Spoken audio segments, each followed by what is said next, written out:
Hello, and welcome back to another episode. Today, I'm in the mood for a bit of a catch-up chat. It's been a couple of weeks since I was last able to sit down and record, and it's been an interesting couple of weeks. I'm feeling much better. I'm almost 100% recovered from my concussion. Still a little bit dizzy, a little bit achy here and there, but so much better, especially with lights and screens. And in the past few days, big changes have been occurring here in the office. Just behind me, you might be able to see some differences. There's a TV up there, for example. And that's because I've done this.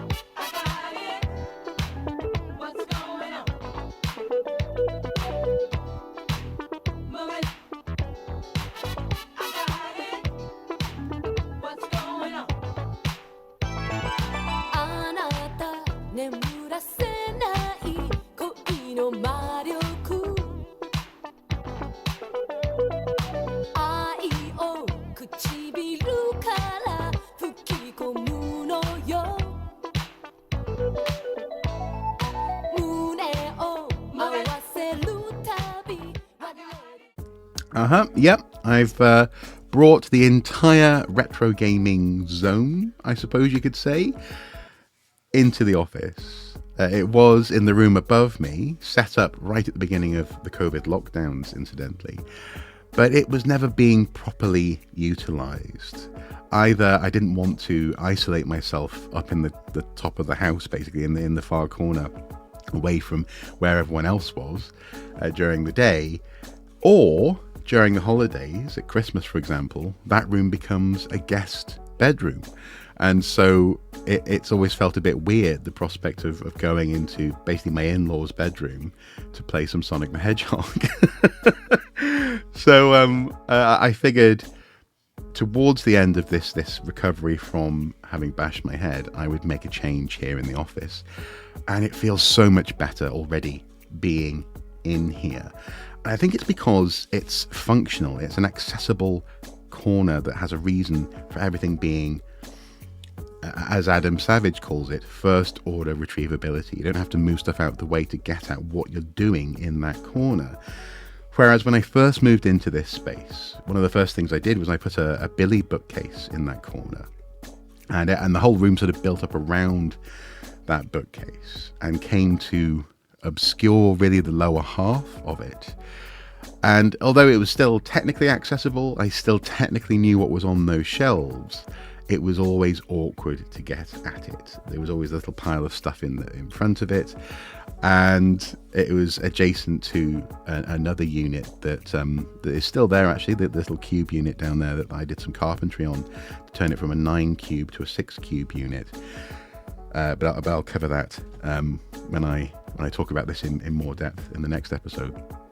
But it just meant that everything was sort of fixed in place. It felt like something closer to, I suppose, a landscape, I guess, rather than a living corner of my office. And yeah, this office is 2.5 meters square. It's not a big space. It's a very full space, and it required a lot of planning, actually, and thought to make this happen because of the space limitations, and also because of the amount of stuff that is in here.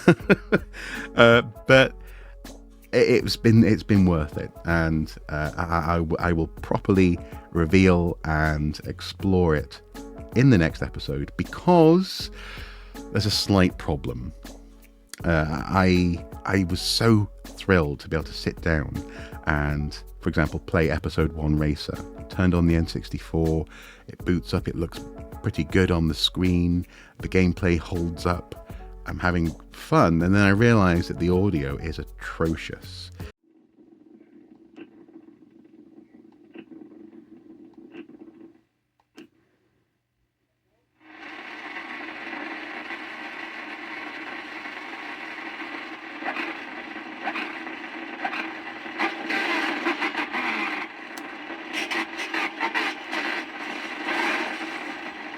the TV's broken. So the speakers, for whatever reason, just aren't working, especially on the lower register, the lower frequencies. However, I have managed to source a replacement TV that works with the N64, that works with HDMI and also component cables. I'm going to be able to pick that up on Sunday, only 20 quid on Facebook Marketplace, so pretty much a bargain. And then this space will be complete. And I'm so excited, not least because of those sort of gatherings and visitors and holiday moments when, with my brother-in-law, for example, I want to be able to sit down in here, bring another chair in and play what actually is his SNES. We've got the SNES, which was his. We've got the Mega Drive and the N64, which was mine and my brother's, in here. And also I've got an NES Mini, hang on, just there, which is HDMI. It's a HD output NES Mini, which again works wonderfully on that TV. So it's going to be great come Christmas just to sit in here with Simon, play the games, hang out. And also for me, at the end of the day, when I'm done working at my computer, I can turn around and play at a computer. Not that I couldn't play games on Steam, you know what I mean? But it's going to be great to to plug in RoboCop versus Terminator, for example, and give that a go. Speaking of which, I've taken the opportunity to fix a statue that someone sent me a long time ago now, of RoboCop standing proudly on top of the smoked ruins of Terminators in the far future. It's a fantastic statue. Someone sent it my way because they knew I love RoboCop versus Terminator on Mega Drive and the comic series, and they'd made this out of a NECA figure of RoboCop and some smashed up Terminators. But one of his feet, this foot here, was mounted just there. So just sort of kind of see where that piece of quartz is just there that I've put? It was mounted there. And what that meant was that his whole balance was off. He was sort of leaning to the side. So if you imagine this foot suddenly goes to here, then he wants to sort of topple this way. And it was really hard to get him to stand in a pose that was stable and also that actually made sense for him. And so while I was doing all this, I took a look at him and I thought, I wonder if I can fix this. So I carefully separated the foot from the base. Thankfully, it came away really rather easily.